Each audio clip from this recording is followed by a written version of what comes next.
Hello friends, ஒரு சூப்பரான பாதாம் பால் தான் நான் ரெடி பண்ணேன். பாதாம் பால் ரொம்ப சூப்பராக இருந்துச்சுங்க. பாதாம் பால் வந்து ரொம்ப ஹெல்த்தியானது கூட. நம்ம பாதாமை குழந்தைங்களுக்கு கொடுக்கறதுனால குழந்தைங்க ரொம்ப ஆரோக்கியமாக இருப்பாங்க. டெய்லியும் காலையில் நான் 2 பாதாம் கொடுத்துருவேன். இன்றைக்கி வந்து குழந்தைங்களுக்கு பாதாம் பாலாக ரெடி பண்ணி கொடுத்துடலான்னு 100 கிராம் அளவுக்கு நான் பாதாம் எடுத்து நைட்டே ஊற வச்சுட்டேன். காலையில் எழுந்து பாதாமை நல்லா தோல் நீக்கிட்டு மிக்ஸி ஜாரில் அதை ட்ரான்ஸ்ஃபர் பண்ணிட்டேன்.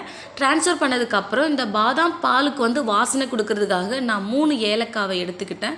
இந்த ஏலக்காவையும் இந்த பாதாமோட போட்டுருங்க. அதே சமயம் அடுப்பில் பாத்திரத்தை வச்சு ஒரு 1/4 லிட்டர் அளவுக்கு பால் எடுத்து ஊற்றிக்கிட்டேன். பால் நல்லா காயட்டும்.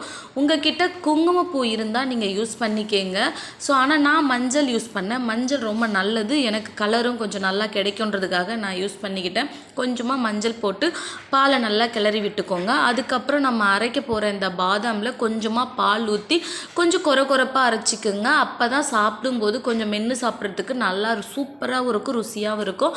இப்போ பாதாம் அரைச்சாச்சு. நம்ம பாலை காய்ச்சி வச்சுக்கிறதுல இந்த பாதாம் அரைச்சதை போட்டிங்கன்னா ஒரு சூப்பரான பாதாம் பால் ரெடி ஆகிடும். இந்த மாதிரி குழந்தைங்களுக்கு செஞ்சு கொடுத்திங்கன்னா ரொம்ப ஹெல்த்தியாக இருக்கும், ரொம்ப டேஸ்ட்டாகவும் இருக்கும். நான் வந்து சர்க்கரை கொஞ்சமாக சேர்த்துக்கிட்டேன்.